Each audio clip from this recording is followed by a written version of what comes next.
el hombre de la 143A, murió a mitad del Atlántico. Yo estaba sentada cerca de la parte delantera del avión, justo detrás de primera clase, y no podía ver bien el alboroto. Pero podía oír a alguien jadeando y teniendo arcadas fuerte al principio, luego más y más suave. Una azafata usó los altavoces y pidió que cualquier profesional médico entre los pasajeros ayudara. Supongo que no había ninguno. Después de unos minutos, los sonidos del hombre degeneraron en una especie de gorgoteo, luego silencio, y luego nada. Se llamaba Moline-aux, y era mayor pero no tanto, y probablemente fue un ataque al corazón, aneurisma, reacción a alguna droga o voluntad de Dios. Según los contradictorios relatos de tercera mano que llegaron desde la fila 43, donde una azafata simplemente volvió a abrochar al recién fallecido en su asiento de la ventanilla y le cubrió la cara con una manta de cortesía de la aerolínea. El piloto tomó el intercomunicador y nos dijo que el avión regresaría a Nueva York. Debido a una trágica situación médica que involucra a uno de nuestros pasajeros. Estamos buscando un voluntario dispuesto a sentarse junto al difunto mientras regresamos a nuestro aeropuerto de origen. Este vuelo está completamente lleno y la persona que está sentada ahí ahora no se siente cómoda. Es un asiento de pasillo y solo serán unas horas antes de que estemos de vuelta sobre tierra firme. No estoy segura de por qué me ofrecí como voluntaria. Probablemente una combinación de agotamiento, altruismo y curiosidad mórbida. Mis planes de vacaciones se habían ido al carajo de todas formas, pensé, así que ¿por qué no tomar el asiento más interesante del avión? La azafata me dio las gracias efusivamente, al igual que un adolescente con aspecto de mareado que tomó mi asiento original. Cogí mi bolso y caminé por el pasillo hasta la última fila del avión. Mi única experiencia previa con cadáveres fue un funeral de ataúd abierto para mi abuela cuando era niña, pero la idea de la muerte nunca me había molestado particularmente. Es natural, después de todo. Dicho esto, admito que dudé de mi decisión tan pronto como vi a mi nuevo compañero de asiento.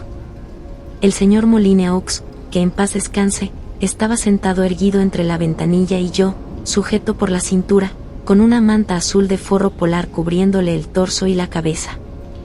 La manta no cubría sus manos, que descansaban sobre su regazo por encima de su cinturón de seguridad. Colocadas así por una azafata como señal de respeto, supuse. Los pálidos dedos de Moline-aux estaban retorcidos formando garras que delataban la agonía de su muerte. No podía mirar esas manos sin imaginar cómo sería su rostro debajo de la manta. Pensé en pedir otra manta, pero la tripulación de vuelo todavía estaba ocupada calmando a otros pasajeros y preparándose para nuestro cambio de rumbo sobre el océano Atlántico. Así que intenté olvidar mi inquietud, cerré los ojos y dormí. Me desperté, horas o minutos después, no lo sé, por el zarandeo de la turbulencia. Las luces de la cabina estaban apagadas y la mayoría de los pasajeros a mi alrededor parecían estar durmiendo. Miré por la ventanilla, tratando de no mirar a Moline-aux mientras lo hacía, y solo vi la negrura uniforme de la noche.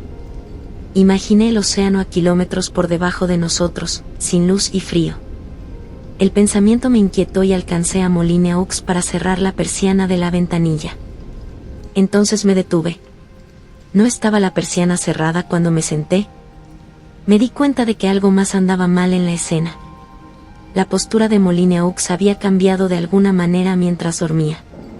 Tardé unos segundos en precisarlo. Sus manos nudosas seguían sobre su regazo, todavía estaba sujeto por la cintura, y la manta seguía cubriendo su parte superior. Pero la tela se veía ahora de alguna manera retorcida, como si hubiera estado inquieto. Muy lentamente, sabiendo que era una locura, pero sin poder detenerme, levanté una esquina de la manta. Descubrí su camisa, que la tripulación le había desabrochado mientras intentaban salvarle la vida. Un parche de piel azul grisácea cubierta de vello blanco en el pecho asomaba por ella. Levanté la manta más arriba. Su cuello estaba salpicado de sangre seca. Recordé su terrible jadeo. Finalmente, quité la manta por completo, y reprimí un grito. La cabeza de Moline-aux estaba girada hacia el lado contrario de mí, exactamente como si se hubiera vuelto para mirar fijamente por la ventanilla. Podía ver su rostro reflejado en el plexiglas. Era sin duda el rostro de un muerto, pálido, demacrado, labios entreabiertos, mandíbula caída. No había vida en él, excepto sus ojos. Se movían. Me quedé mirando el reflejo durante medio minuto y estoy segura de ello. En el centro de esa máscara mortuoria, dos pupilas se movían de un lado a otro, como si estuvieran siguiendo algo ahí fuera en el cielo. ¿Qué estás haciendo? Me interrumpió una voz a mi lado. Me giré rápidamente y vi a la mujer sentada al otro lado del pasillo mirándome. No tanto con miedo sino con disgusto. Vuelve a cubrirlo. Déjalo en paz. Le respondí, tartamudeando. Él, creo que se ha estado moviendo. Sus ojos. Creo que podría no estar muerto. Pero no pude terminar la frase, era demasiado loco. Tampoco tuve que hacerlo, porque en ese momento mi estómago cayó 3 metros junto con todo lo demás en el avión. Tazas de café y bolsos se estrellaron contra el techo. Un hombre cerca de primera clase casi se cae de su asiento. Oí que se activaban luces de llamada por todo el avión mientras los pasajeros se despertaban sobresaltados presa del pánico y la confusión.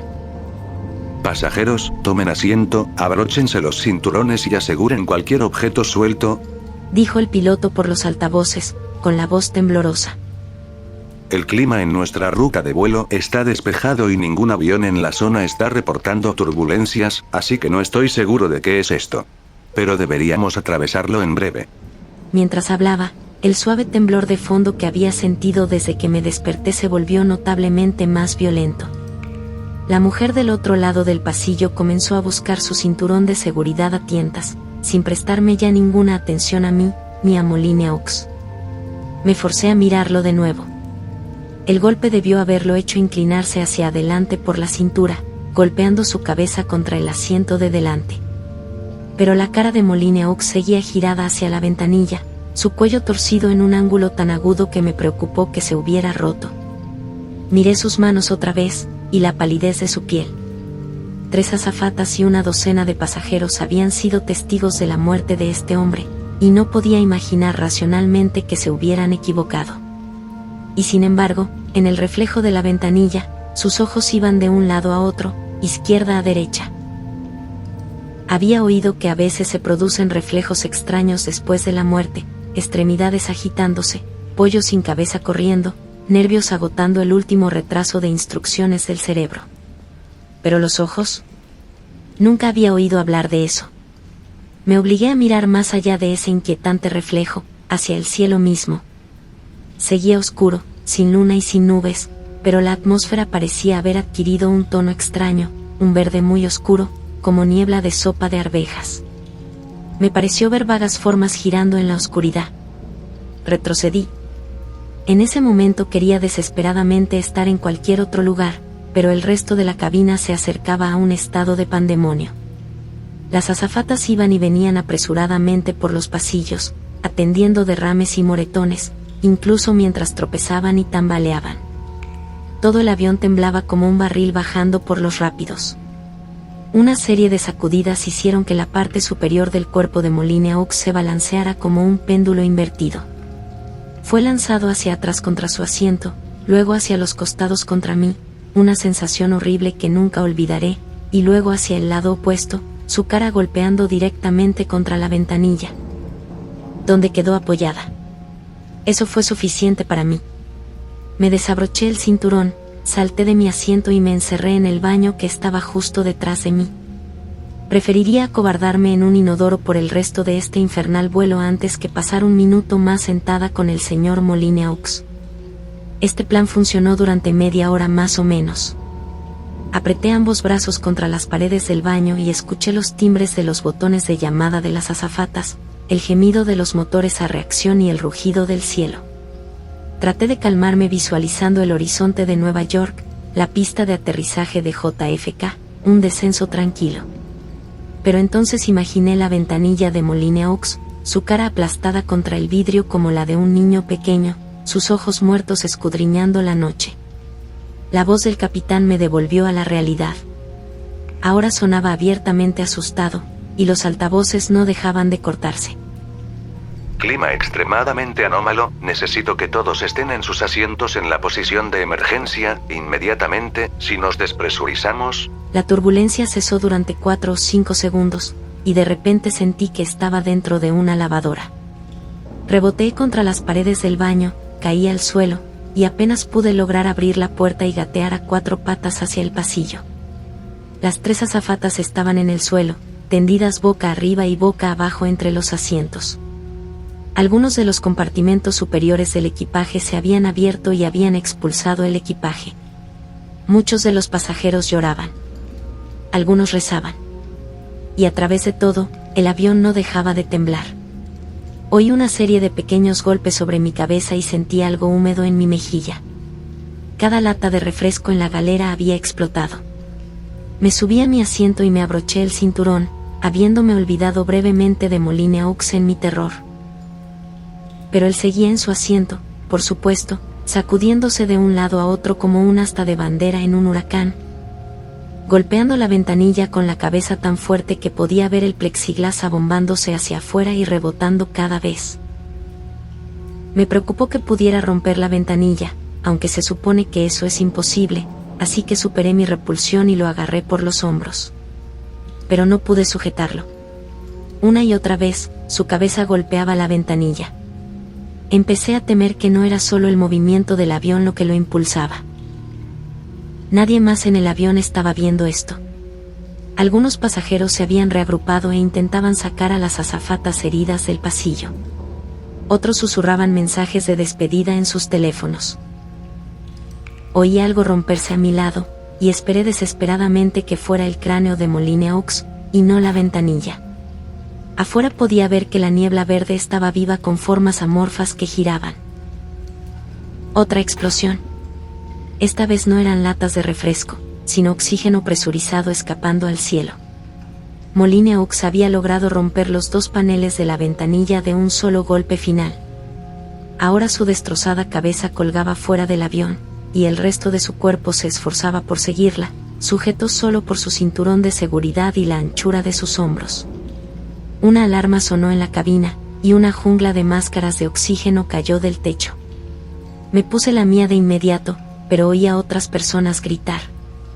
Algunos pasajeros intentaban desesperadamente poner máscaras a la tripulación inconsciente, pero el avión temblaba más violentamente que nunca, y los escombros sueltos volaban por los pasillos hacia mi fila, hacia el agujero que un hombre muerto había hecho en el avión.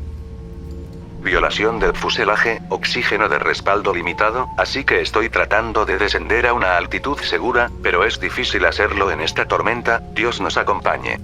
Una vez que estuve segura de que podía respirar y de que no corría peligro de ser succionada yo también, eché un último vistazo a Moline-aux. Su cabeza podría haberse arrancado por completo fuera de la ventanilla, por todo lo que podía ver de ella más allá del resto de su cuerpo. Imaginé esos ojos otra vez, que habían visto algo en el cielo que nosotros no habíamos visto, no podíamos ver, incluso cuando ahora amenazaba con hacer pedazos el avión. Había alguna conexión entre estos eventos que quizás nunca entendería. Pero incluso sin entender, podía hacer la última jugada que tenía a mi disposición. Alcancé el regazo de Moline-aux, levanté una de esas frías manos engarfiadas, y le desabroché el cinturón de seguridad. Se oyó un crujido intolerable cuando, supongo, sus hombros se comprimieron y aplastaron para encajar en el marco de la ventanilla. Y luego, en una fracción de segundo, desapareció, por la ventanilla, hacia la noche, un anciano pálido cayendo dando tumbos hacia el océano negro. La niebla verde se disipó unos minutos más tarde, y el avión descendió hasta que fue seguro respirar sin las máscaras. Menos de una hora después, vi la pista de aterrizaje de JFK. Todo un escuadrón de policías y ambulancias nos recibieron en el descenso. Las azafatas y varios pasajeros tuvieron que ser hospitalizados, pero hasta donde sé nadie sufrió heridas graves. Los investigadores federales finalmente concluyeron que habíamos volado a través de una anomalía climática localizada, no presenciada por ningún otro avión en el cielo esa noche. Escribieron en su informe, este evento provocó una pérdida repentina de presión en la cabina, en la que el cuerpo de un pasajero que había muerto antes en una emergencia médica no relacionada, fue expulsado del avión. Esperaba oír mucho más sobre esto en las noticias, pero supongo que al final no se le prestó más atención. La aerolínea no tenía interés en publicitar el incidente, por supuesto, y los pasajeros no tenían ningún deseo de revivirlo. Para la mayoría de la gente en el vuelo, fue simplemente una tragedia extraña seguida de un susto, y todo está bien si termina bien. Solo yo soñaré por el resto de mi vida con los ojos de Molyneux, y con lo que vieron camino al océano. Mi historia de un skinwalker, Arizona. Bien, para empezar, vivo en Mesa, Arizona, lo cual es básicamente Phoenix, Arizona, porque las principales ciudades de Arizona se extienden en muchas ciudades sin una frontera de por medio. Mesa es lo que yo llamaría los suburbios de Phoenix. Vivo en un complejo de apartamentos que describo como cercano al gueto, pero que sigue siendo agradable. Vivo en un apartamento de una habitación y un baño con mi novia. Arizona es un estado lleno de antigua historia nativa americana. Vivo junto al canal Ocam, al igual que muchos habitantes de Arizona. Todo el lugar solía estar conformado por ciudades de antiguos nativos americanos. El punto es que estoy en el territorio de lo que creo que es un skinwalker. Les contaré mi historia. Ayer estaba bebiendo, uno de los hábitos que adquirí durante la cuarentena o lo que sea que esté implementado aquí, y decidí fumar una pipa en el patio de mi apartamento, algo que no suelo hacer, ojo. Apenas terminaba de encender mi pipa y de darle la primera calada cuando escucho una voz en algún lugar cercano. Amanda, abre la puerta, por favor. Era la voz de una chica joven, probablemente en sus años 20, que hablaba, y sonaba tranquila y burlona. Continuó mientras yo intentaba ignorarla, fumándome lo último que me quedaba. Después de repetirse unas 4 veces, mi curiosidad hizo que buscara la fuente. Lo vi en un edificio de apartamentos frente a mí. Vi a un perro parado sobre sus patas traseras, apoyado contra una puerta, tocando. Al principio me encogí de hombros, por supuesto. Entonces escucho la voz de nuevo. Sonaba exactamente igual que la última vez, exactamente igual, como si hubieras grabado su voz en esa frase y la hubieras reproducido de nuevo. Una vez más, no había ningún otro sonido ni movimiento en el complejo. Observé a la cosa golpear la puerta de Amanda durante unos 30 segundos en lo que podría llamar un estado de shock y curiosidad. Luego se detuvo, y no se movió durante unos 20 segundos hasta que el perro se paró por completo, alejándose de la puerta sobre sus patas traseras y se giró para mirarme. Hizo contacto visual conmigo, lo cual es raro porque estábamos al menos a 50 yardas de distancia. Yo estoy en el tercer piso y eso está en el segundo, pero sentí que me estaba mirando. Sostuve su mirada. Tenía tanto miedo. Sentí que debía correr. Luego se puso a 4 patas y bajó las escaleras lentamente. Al llegar abajo, comenzó a caminar despacio hacia mí. Yo estaba a 4 patas ahora, a punto de entrar o de gritar, no lo sé, pero tenía que saber que iba a hacer esta cosa. Caminó cerca de mi balcón. Sí, era un perro, una cosa amarillenta amarronada de aspecto sucio con ojos grandes que estaban 100% atentos a los míos. No parecía natural, para ser honesto, pero nada se veía mal a simple vista, excepto que estaba mirándome a los ojos y no paraba. Corrí hacia adentro mientras llegaba a la parte inferior de mis escaleras y cerré mis puertas con llave. Pronto escuché garras en mi puerta, garras de perro. Después escuché la manija de la puerta tintinear. Luego comenzó en la puerta de mi porche delantero. Yo, por supuesto, nunca respondí. En su lugar, me escondí detrás del mostrador de mi cocina con un cuchillo. Después de unos 30 minutos, se fue. Me quedé despierto toda la noche, pero no lo volví a ver y no volví a salir. Espero que no regrese. No he salido para nada en toda la noche. Estoy quemando salvia, tratando de tener todo el cuidado que puedo.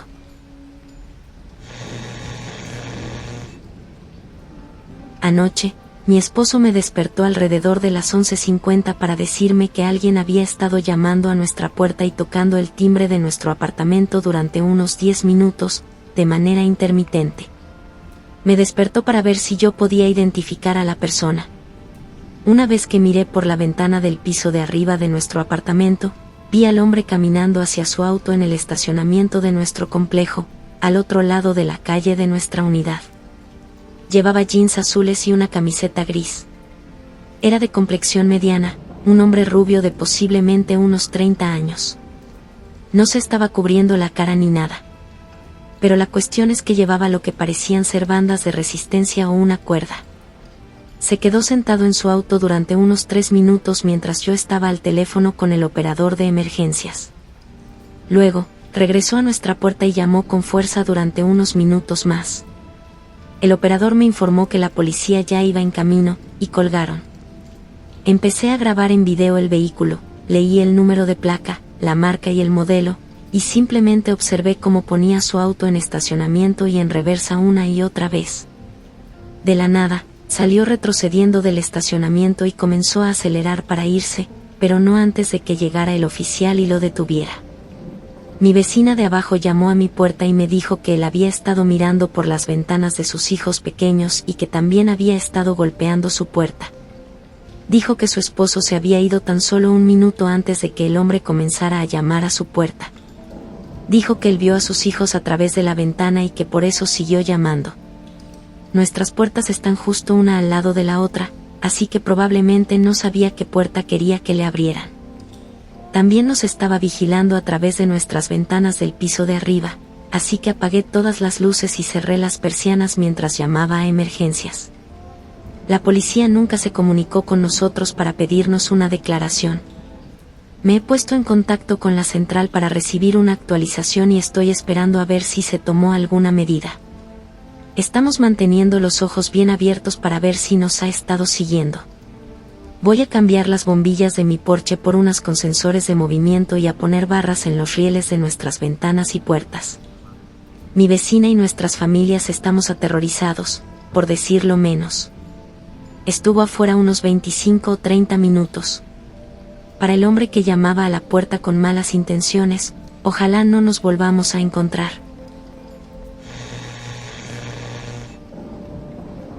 Actualización. Estoy entrenada en el uso de armas de fuego y ahora vivo en un estado donde puedo portar armas a la vista y la verificación de antecedentes es muy rápida. Vamos a ir este fin de semana a comprar un arma de fuego. Mi esposo tomará algunas clases, ya que viene de un lugar donde tener un arma es ilegal, así que nunca ha manejado una. Todavía estoy esperando una llamada del oficial que respondió al reporte. Tengo su número de placa y su nombre, así que si no se comunican conmigo hoy o esta noche, puede que trabaje en el tercer turno, llamaré a la subestación. Si no hicieron nada, seguiré adelante y abriré un caso de persona sospechosa para que quede un registro oficial. No tuvimos encuentros extraños la noche anterior. Sin embargo, mientras miraba el video que tomé, recordé ese auto. Estaba paseando a mi perro a las 8 de la noche hace una semana para que orinara. Y este auto iba conduciendo muy despacio por el estacionamiento y se estacionó a unos pocos espacios de donde yo estaba dejando que mi perro olfateara. Se quedó allí sentado con el auto encendido. Luego, de la nada, me empezaron a zumbar los oídos y tuve una sensación espantosa, no estoy bromeando. Me di la vuelta y regresé a casa, no le di a mi perro la oportunidad de orinar, y cerré cada puerta y ventana. Creo que este hombre ha estado vigilando nuestro edificio de apartamentos, a mí y a mis vecinos. Creo que quería entrar donde están esos niños. Actualizaré más cuando tenga nueva información. Actualización número 2. Ha pasado una semana desde el incidente. Llamé a la central hoy porque nunca recibí un seguimiento por parte del oficial que acudió al lugar. Un sargento del departamento de policía me devolvió la llamada para darme más información. Dijo que detuvieron al hombre, verificaron sus datos para asegurarse de que no tuviera órdenes de arresto y le preguntaron qué estaba haciendo. Él le dijo al oficial que se estaba reuniendo con un conocido. El oficial lo dejó ir sin más preguntas. No solo eso. El oficial que acudió, también es sargento. Casi me vuelvo loca. El sargento con el que hablé hoy admitió que debió haberlo investigado más, que obviamente era un intento de robo, con motivación sexual y yo con la intención de cometer un delito grave. Se supone que el oficial que acudió al reporte me llamará esta noche cuando entre en servicio. la verdad es que estoy furiosa. Cero diligencia para este caso, pero es que ni siquiera hay un caso. No hay número de caso, solo un contacto policial documentado. Daré más información cuando la tenga. Actualización final, el oficial finalmente me llamó. Así fue como se desarrolló la conversación. Buenas noches. Respondí medio dormida, ya que era pasada la medianoche. Hola, señorita. Me dijeron que tiene algunas preguntas sobre un incidente de hace unas noches. Sí, sobre el jueves. Quería saber qué le dijo ese hombre que estaba haciendo. Sabe, estaba mirando por las ventanas y llevaba posibles ataduras. No estoy segura de si le transmitieron eso. Lo detuve, verifiqué sus placas y me dijo que se iba a reunir con un tipo de una aplicación de citas. Parecía comunicativo y abierto sobre su motivo para estar allí. Reunirse con, espere.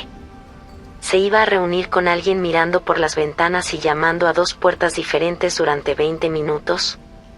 Estaba en shock y todavía no estaba completamente despierta. Como le dije, parecía comunicativo y honesto conmigo. Lo primero que me vino a la mente fue que Jeffrey Dahmer también lo era. ¿Con bandas de resistencia? ¿Como bandas para hacer ejercicio? Tenía muchas pertenencias en su auto, así que probablemente solo las tenía allí. Claro. ¿Pero llevarlas a un encuentro casual? Llamando a múltiples puertas. Vio a las niñas pequeñas a través de la ventana. Esperó hasta que el esposo de mi vecina se fuera para llamar. Eso está grabado, oficial. Lo verifiqué con la administración del apartamento después del incidente. Bueno, estoy familiarizado con este individuo y he estado haciendo recorridos por su complejo para asegurarme de que no regrese. No he visto nada. Si no tiene más preguntas, la dejo, señora. No me tiene sentido, pero gracias, adiós. Y colgué. No tengo mucho que decir, simplemente me siento muy incómoda por esa conversación. No ha surgido nada nuevo de la situación, no he visto al hombre ni al auto. Estoy anonadada por la falta de seguimiento o diligencia. Vivo en un suburbio. Tampoco es uno muy concurrido, el departamento de policía tiene una jurisdicción pequeña. Supongo que tendré que protegerme yo misma.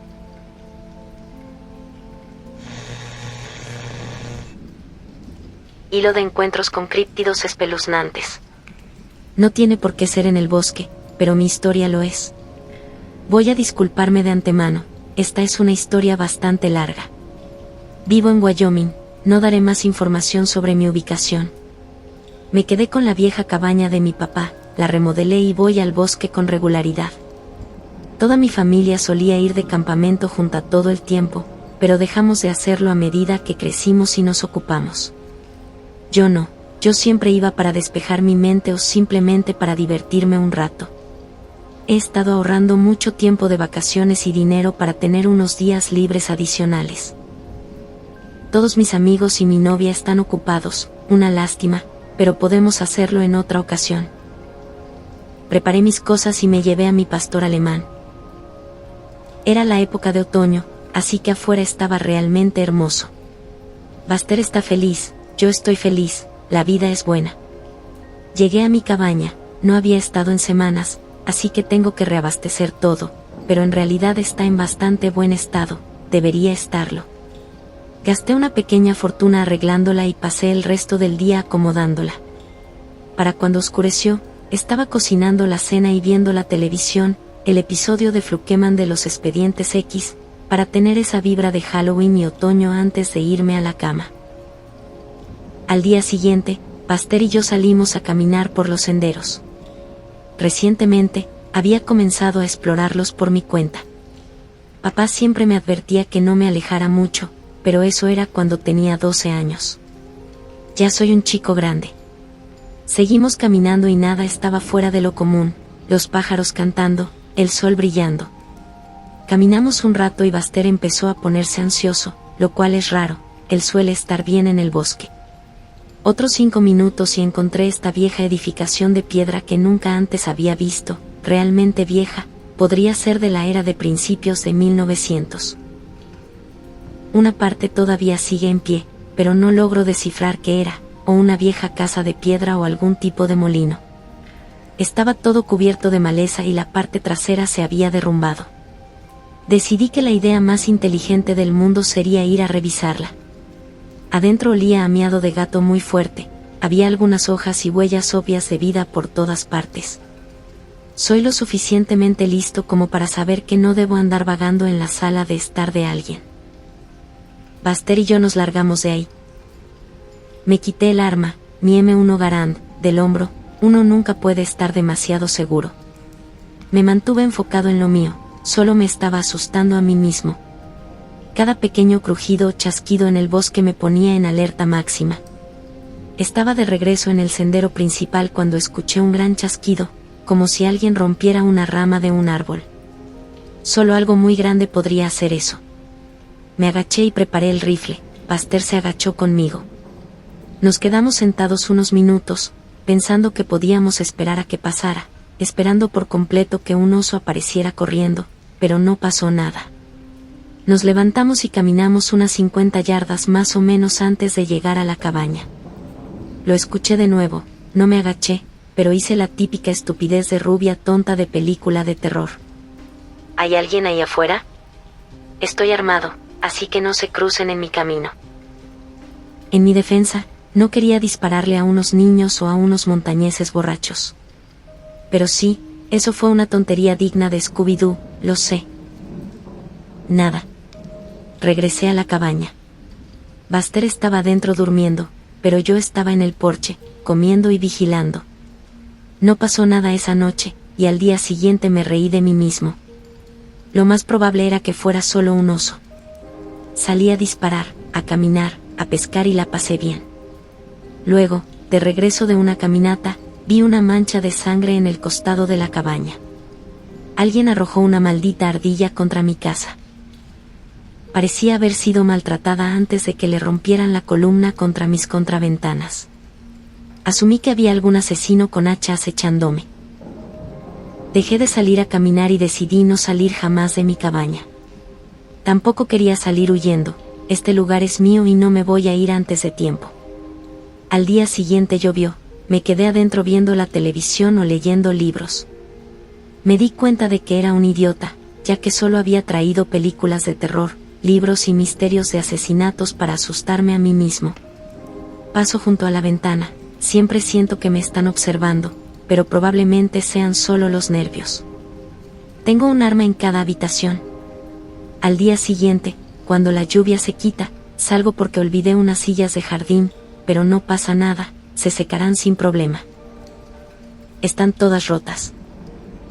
Cada una de ellas estaba a solo unas 15 o 20 yardas de mi casa. Aquí es cuando todo se va al carajo. Definitivamente me están acechando.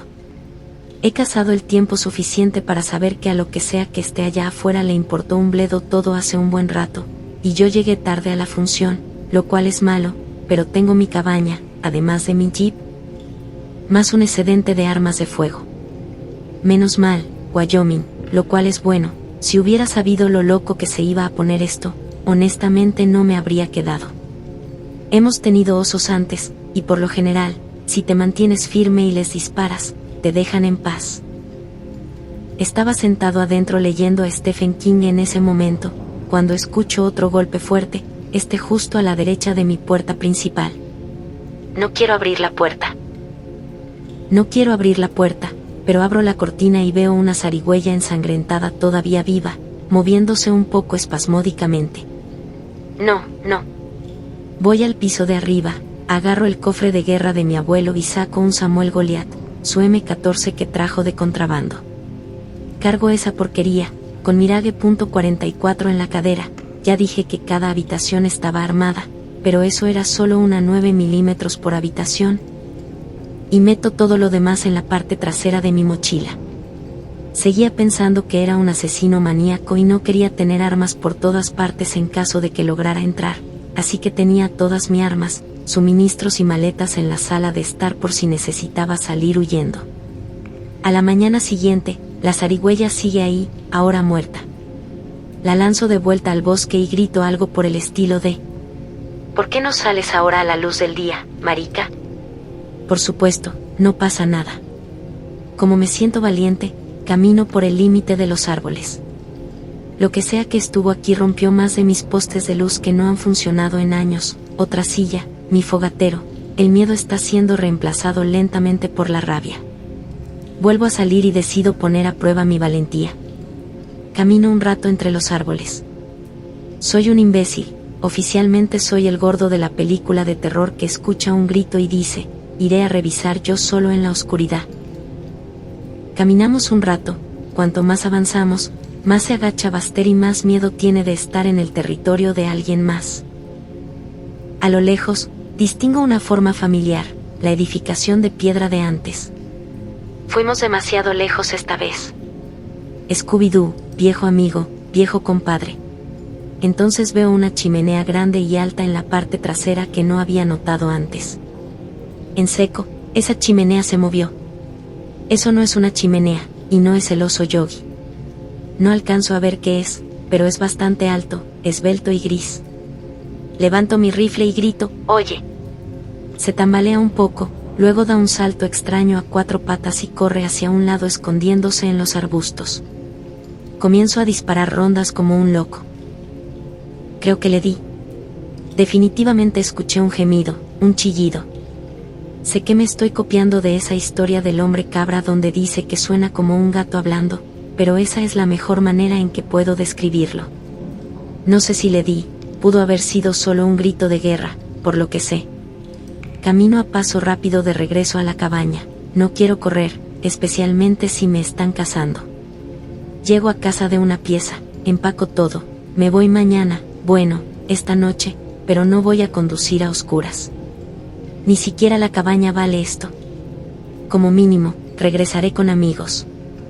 Tengo todo reempacado para mantenerme ocupado, cuando escucho un gruñido profundo y enojado, no el tipo de gruñido de cuando el cartero llega a tu casa, un gruñido profundo desde el fondo de su garganta.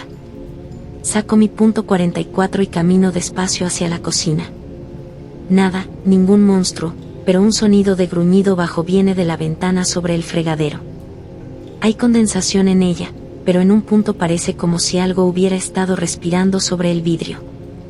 Y solo para asegurarme de que mis lecciones de terapia valgan la pena, hay una huella de mano en el vidrio. Me quedo mirándola por unos segundos y casi me empiezo a reír de lo ridículo que es esto. La huella era demasiado larga para ser humana. Tomo un bolígrafo y lo pongo en el punto donde los dedos se unen con la mano para ver qué tan larga es.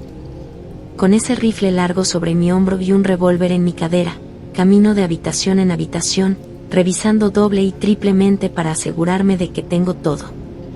Sé que el lugar está vacío desde que lo heredé. Realmente solo me estoy manteniendo ocupado. Si me quedo sentado por mucho tiempo, me voy a volver loco de encierro, y ya lo estaba, dado que había renunciado a volver a dormir. Tenía a Buster con una correa para mantenerlo cerca, pero pronto se la quité. El pobre no se separaba de mi lado. Luego escuché un golpe sordo otra vez, luego otro y otro. Reviso el frente, un mapache muerto, deprimente. Reviso la parte de atrás, una piedra, se quedó sin animales. Reviso el frente otra vez, una pata de venado, encontró otro animal. Entonces recordé que teníamos estos reflectores que había olvidado. Se podían encender desde el estudio donde solíamos jugar voleibol hasta bien entrada la noche cuando éramos pequeños, así que papá los instaló.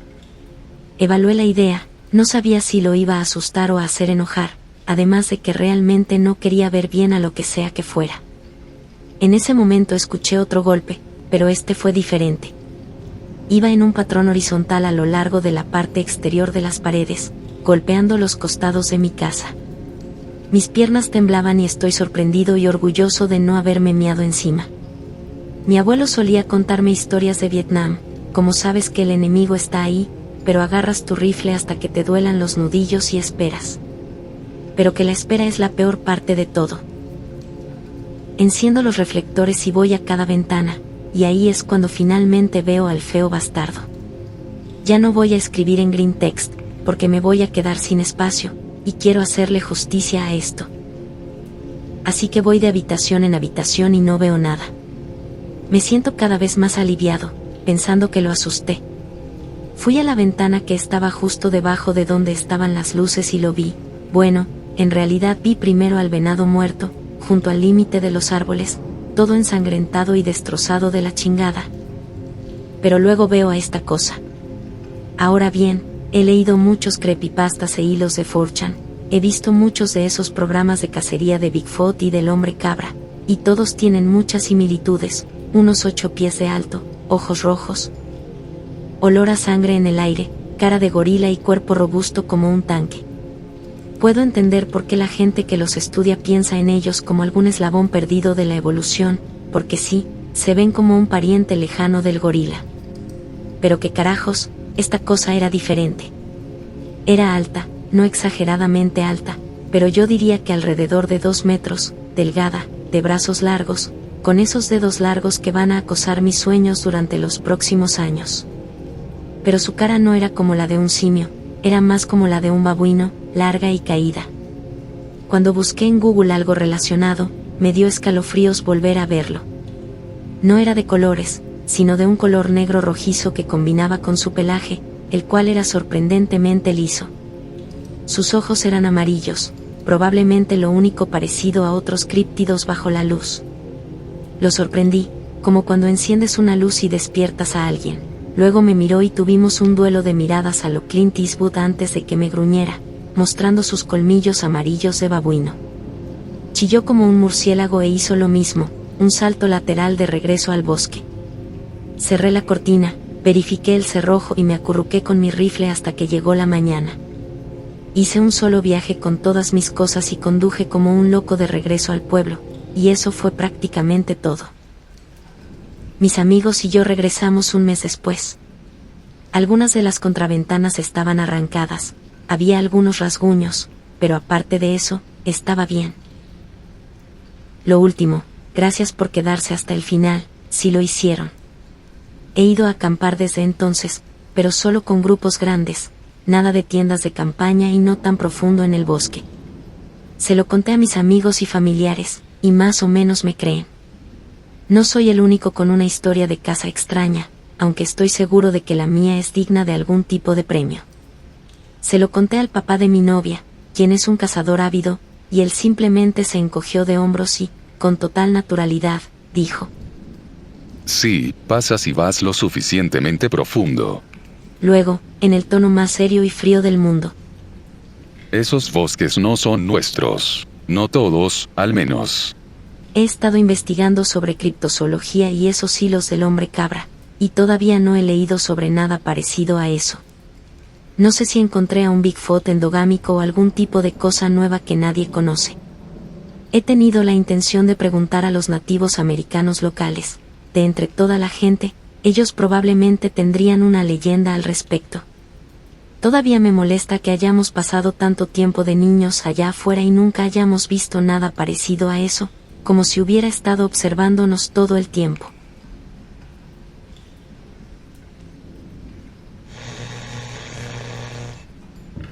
Yo soy el acosador. Los programas de televisión y las películas suelen mostrar a los secuestradores conduciendo camionetas blancas o negras.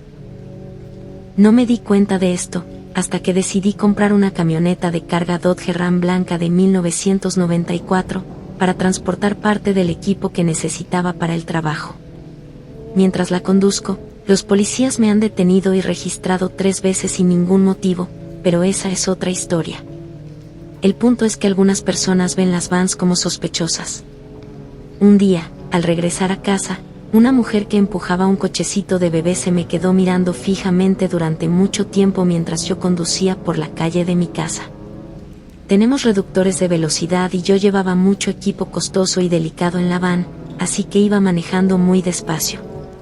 Ella me miró con los ojos abiertos de par en par todo el tiempo, así que le sonreí, como lo hace un vecino amigable. Me miraba con tanta intensidad que casi se baja con todo y cochecito por el borde de la acera. Pensé que era gracioso y casi lo olvido. Una semana después, el hilo de correos electrónicos de nuestra asociación de vecinos se enciende. Cuando un residente envía un aviso diciendo que su esposa y su hijo pequeño estaban siendo acosados por un hombre en una van blanca. Temiendo que una turba con antorchas y horcas me confundiera con el bicho raro, Respondí a todos diciendo que vivo en el vecindario y que también conduzco una van blanca. Incluso proporcioné mi número de placa y la dirección de mi casa, un gran error.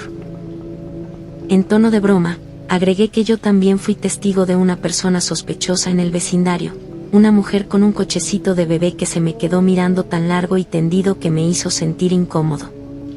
Proporcioné la fecha y la hora del incidente para ver si su supuesto acosador era en realidad yo. Lo era. El tipo se alteró muchísimo. Comenzó a enviar correo tras correo, con copia a todos en la lista, diciéndome que podía leer entre líneas lo que yo estaba diciendo. Sus acusaciones se volvieron cada vez más ridículas y se convirtieron en ataques personales. Varios vecinos en la lista de correo respondieron que él se estaba comportando mal. Los correos electrónicos finalmente se detuvieron, pero las cosas se pusieron aún más raras. En varias ocasiones mientras salía a pasear a mi perro, una niña de unos 10 años salía de su casa, corría hacia mí, me sacaba plática de forma incómoda sobre mi perro y me daba detalles extrañamente íntimos de su vida. Me pregunté por qué esta niña hablaba con extraños, pero pensé que tal vez solo me conocía del vecindario, así que amablemente le seguí la corriente. Entonces, un día, la niña se presenta en mi casa. Dijo que estaba enojada porque su papá no la dejaba tener un perro como el mío, así que quería visitar a mi perro por un rato.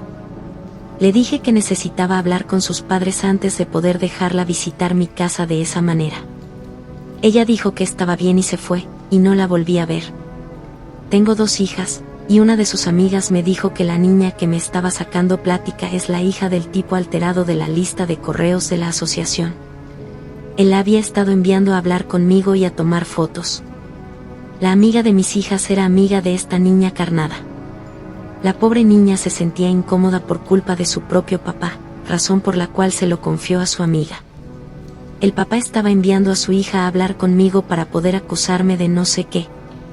Un detalle que olvidé mencionar: tengo cámaras de tablero en todos mis vehículos y circuito cerrado de televisión vigilando mi puerta principal.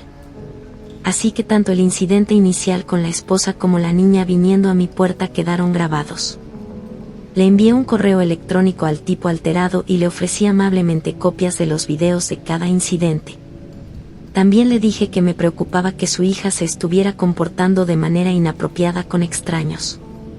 Al parecer, esto arruinó su plan, ya que nunca volví a saber de él. Resumen: al conductor de una van aterradora lo acosa el esposo delirante de una víctima delirante, quien usa a su hija de 10 años como carnada.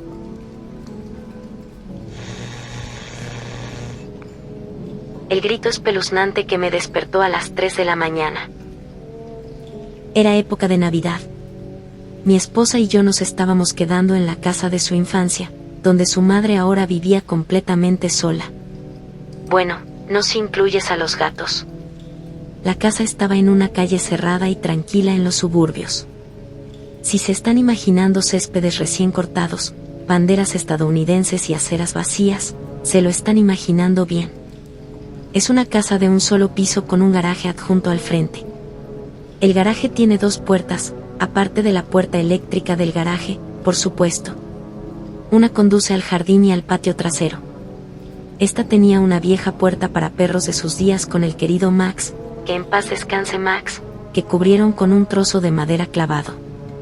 Eso siempre me había hecho sentir un poco incómodo antes, pero pensé que había estado así durante años, así que era lo peor que podría pasar. La segunda puerta conduce a la cocina. De núcleo hueco. Podría detener a un ratón, pero no mucho más. Definitivamente no a algo que quisiera entrar. O a alguien. Estábamos dormidos en la habitación de la infancia de mi esposa en la parte delantera de la casa. 3 de la mañana. Yo estaba en ese receso profundo y oscuro del sueño. Ya saben, estás en la campana de buceo y estás sumergido a cientos de metros bajo la superficie en agua negra, protegido del mundo real por millas de la nada.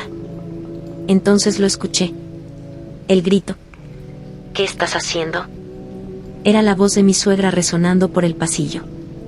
Para mí, perdido en un mar de sueño, sonó como el rugido de un motor de avión pasando junto a mi tímpano. Me levanté de golpe. Lo que pasó después ocurrió en cuestión de segundos. pero sobre ese grito, a pesar de que estaba profundamente dormido, escuché lo suficiente como para notar una urgencia detrás de él.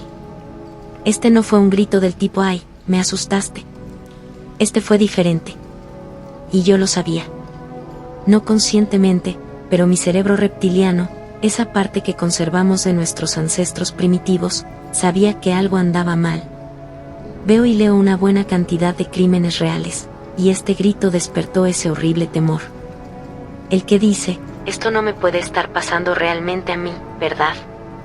Sinceramente, en ese segundo de la noche, sonó como si alguien estuviera a punto de ser asesinado. ¿Alguna vez se han preguntado si son del tipo de personas que luchan o huyen? Yo siempre lo he hecho, y llegué a saber algo sobre mí después de esta noche. Soy un luchador. Salté de la cama, gruñí, sí, gruñí, con la voz más varonil que pude conseguir, «Te voy a matar, hijo de puta», y salí corriendo. Abrí de un tirón la puerta del cuarto y corrí al pasillo. Allí, al fondo, vi a mi suegra. Con camisón puesto. Una mirada de absoluto shock en su rostro. Completamente inmóvil. Hicimos contacto visual mientras yo continuaba hacia ella. Entonces ella giró la cabeza. Miró directamente a la cocina. Pasé deprisa a su lado y doblé la esquina hacia la cocina. La puerta de núcleo hueco estaba destruida. Pedazos por todas partes. Miro a través del marco abierto y veo que la puerta eléctrica del garaje está abierta. Sigo adelante. Mientras corro hacia el garaje, lo escucho, el sonido de alguien subiéndose a un auto en marcha justo fuera de la vista. Justo cuando llego a la entrada para el auto, veo un auto saliendo a toda velocidad desde la acera adyacente a la casa. Pero la adrenalina sigue bombeando. ¿Y quién soy yo para decirle que no a la adrenalina? Así que, como un idiota, corro, descalzo, tras el auto. Hago un buen intento. Pero no soy Michael Johnson, e incluso él no podría alcanzar a un auto a toda velocidad. Pronto desaparece calle abajo y me quedo completamente solo. La policía llegó en 3 minutos, lo cual, debo decir, me hace sentir mucho más tranquilo con mi suegra viviendo allí. Tomaron nuestras declaraciones. Mi suegra dijo que escuchó un ruido, la puerta de núcleo hueco siendo pateada, y entró a la cocina, donde se topó con el ladrón, una mujer de contextura pequeña. La policía teorizó que estaba trabajando como parte de un equipo. Su trabajo consistía en colarse por la puerta del perro, patearla de núcleo hueco y abrir la puerta eléctrica del garaje para su cómplice. Según la policía, lo más probable es que los ladrones pensaran que no había nadie en casa. Afortunadamente, mi suegra debió de tomarla por sorpresa y la asustó, además de mi gruñido varonil, por supuesto. Pero se siente bien saber que todos estaban a salvo, y aprender que supongo que tengo un poco de pelea en mí. Y, para que conste, compramos la puerta de madera más pesada que jamás hayan visto para reemplazar esa de núcleo hueco. Me gustaría ver a un ratón intentar pasar por ahí.